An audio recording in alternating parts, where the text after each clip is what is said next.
pusaka kebo adalah pusaka kalangan bangsawan. Betul. Filosofinya adalah, maka kalau orang bernama Mahesa mungkin begitu ya.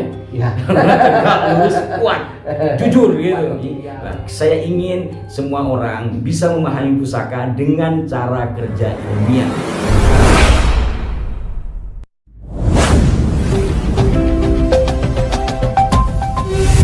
Assalamualaikum warahmatullahi wabarakatuh. Salam jumpa, salam sejahtera untuk Anda semua. Bersama kami di Aras 9 Sidi Wesi Aji benar. Aji benar. Alhamdulillah, tak bosan kami menyapa Anda dalam ruang budaya Tosan Aji. Dan untuk edisi kali ini kami akan mengulas satu pusaka terkhusus, khusus karena pusaka ini adalah dibalut dengan warongko timoho. Oh, itu timoho ya? Iya, timoho. Poho apa? Kayu timoho. Iya, Bentuknya, timoho. masuknya Gayaman ya. gayaman. Nah, Gayaman Surakarta. Bismillahirrahmanirrahim. Benar kan saya bilang khusus. Sebagian dari para pemirsa mungkin sudah bisa mengetahui ya, karena yang sudah terbiasa. Tapi bagi pemula tentu masih meraba-raba. Apakah gerakan lurus dengan gandik? Ini namanya gandik bagi para sahabat yang baru tahu. Ini namanya gandik. Panjang dan lugas. Bagian depan ini namanya gandik ke atas sampai panjang begini. Kalau diraba ini ya berlubang cekung ke dalam ya, cekung ke dalam. Di sini ya tidak ada apa-apa lagi. Sederhana lah ya. Sederhana. Panjang atau lugas ke atas, ini yang juga lugas. Di sini ada pecetan lah ya, mungkin ini maksudnya. Maka dengan demikian ini masuk pada khusus itu tadi. The buffalo. Buffalo soldier. Kalau bahasa Inggrisnya itu Mahesa. Lajar. Mahesa yang lurus, tegak lurus. Ini perlu diketahui ya, Mahesa itu bahasa Jawa kuno, bahasa Sanskerta itu memiliki arti kebo, dan sebagian dari orang kekinian menganggap ketika kebo itu ya hanya sekedar hewan ternak yang dipekerjakan, padahal masa lampau itu kehormatan kan orang-orang tertentu yang ya, boleh menggunakan nama kebo. ada kan kebo Anabrang, Kebo Kanigoro, kebo Wong Ateleng, kebo Marcuet. Oh ya, kebo Marcuet ya, kebo Marcuet. Tapi kalau kebo Marcuet sekarang masih ada. Kebo Marcuet masih ada sekarang. Iya, yang satu kelompok di negerinya sampean itu. Iya, sama brother Rivo. Etnik Indonesia. Ya, pada intinya begitulah. Jadi ketika kita mengulas pusaka, memang tidak lepas dari budaya yang melatar belakangi, terutama dalam bidang penamaan ya. Iya. Dengan menggunakan nama kebo, sebagian dulu orang menganggap bahwa ini pusakanya para petani. Padahal kalau melihat kata kebo atau Mahesa bangsawan kalau zaman dulu dipakai oleh para bangsawan, maka tentu pusaka kebo adalah pusaka kalangan bangsawan. Betul. Filosofinya adalah kebo lacer ya, diibaratkan seperti laksana Mahesa, laksana kerbau yang lacer, tegak lurus kuat. Tegak lurus kuat. Maka kalau orang bernama Mahesa mungkin begitu ya. Ya. Tegak lurus kuat, jujur gitu. Teguh pendirian. Itulah Mahesa. Tapi ini Mahesa Lajar yang menjadi nama dari dapur pusaka. Ya. Memonumenkan, mengecowantahkan sifat dari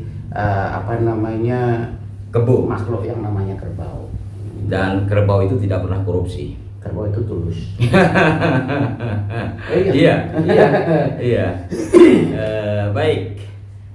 Kalau kita melihat dari pamor, keren nih. Pamernya keren kan? Tuh, masuk apa tuh pamornya? Itu masuk the bulat. Wow. Hujan mas. Itulah hujan emas di negeri orang lebih baik hujan air di negeri sendiri. Orang bilang karena negeri baik. Jadi ini adalah hujan emas, artinya hujan emas memiliki pengertian ya keberuntungan, ya. Keberkahan, hoki kan gitu ya. Kebo Lajer atau Mahesa Lajer itu milik bangsawan. Terus pamurnya hujan emas yang sifatnya keberuntungan. Betul. Lucky. Betul. Lucky strike. Kebo itu kan juga lambang ketekunan, ketulusan dalam bekerja, keseriusan, dia totalitas dalam bekerja, menggunakan segala kekuatannya, energinya, itu kerbau. Pengabdian.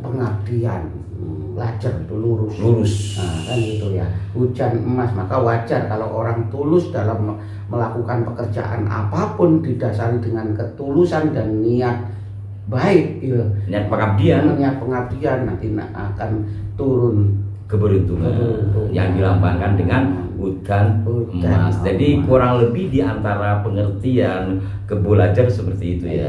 Dan itu pula lah yang diajarkan kepada kita dari 9 pusaka ini agar kita menjadi orang yang teguh pendirian, kemudian tulus dalam pengabdian, yang dengan demikian insya Allah Allah akan menurunkan keberuntungan. Kan kurang lebih seperti itu ya. Kurang lebih, mudah-mudahan sih lebih banyak keberuntungannya. Nah, sekarang kita beralih pada Tangguh. Tangguh adalah peristilahan untuk mengestimasi kira-kira kapan diproduksi ini pusaka. Ya, masuk ke Tuban lah ya. Tuban, seringkali orang bilang Tuban Mujo, jenengan juga sering bilang. Apa sih yang menjadi ciri-ciri Tuban itu? Apa ya, kadang saya kalau mendefinisikan itu agak sulit ya. Tapi setidaknya main pusaka itu lebih, kan macam-macam. Ada yang memang benar-benar mengutamakan identifikasi rancang bangun bentuk, ada yang lebih menitik beratkan pada rasa, insting, soul. Ya sih, tidak bisa dihindari memang. Saya juga kerap kali mengalami hal seperti itu. Jadi semacam ada jalinan atau resonansi yang menunjukkan ke kita ini loh. Gitu. Karena ada getaran di masa lampau juga yang bisa kita pelajari. Oh iya. Tapi sulit untuk definisikan. Ini bagi Kucokro untuk pusaka ini, sebab pusaka yang lain tadi berbeda, tidak berbicara intuisi, lebih kepada rancang bangun. Maka itu saya berharap kepada para pemirsa, mohon berikan petunjuk kepada kami apa ciri-ciri pusaka yang bertangguh Tuban. Biasanya kalau bukan yang ini kan lebih gembung gitu ya. Tapi kalau ini apa kok kayaknya sama dengan yang lain. Monggo masukan dari para pemirsa, karena kita bukan ngajari tapi kita saling belajar dan kebetulan kita yang memprovokasi. Wis keren banget. Keren ya? Tipis ya. Tapi mantap.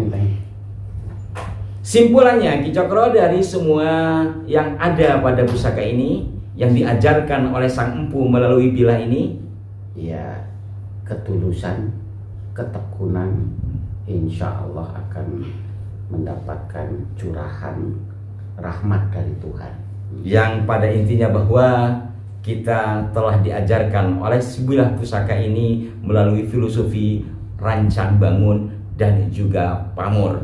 Maka yang kerap kali kami sampaikan, selain pusaka merupakan artefak yang menyimpan berbagai ilmu, juga ada filosofi pengajaran kepada kita sebagai bangsa Indonesia dan juga bangsa dunia, karena pusaka sudah menjadi warisan budaya dunia.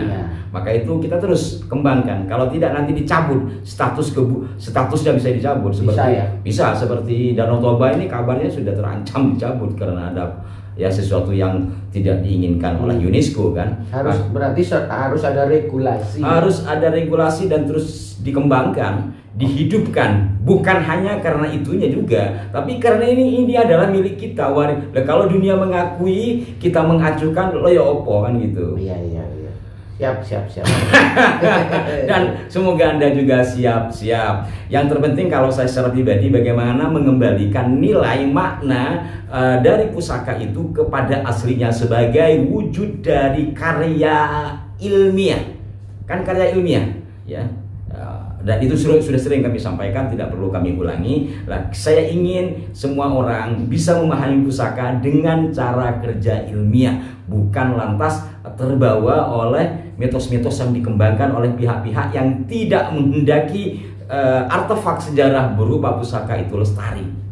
Kurang lebih seperti itu. Siap. Kalau kurang mohon dilebihi, kalau lebih mohon jangan dikurangi. Karena ini ada hujan masuk. Ngelantur. Baik. Terima kasih kita Bro. Mungkin ada pesan? Tetap semangat dalam uri-uri budaya. Karena budaya merupakan cermin jati diri bangsa. Sampai jumpa. Mohon maaf jika ada kekeliruan. Berikan masukan di kolom komentar. Wassalamualaikum warahmatullahi wabarakatuh.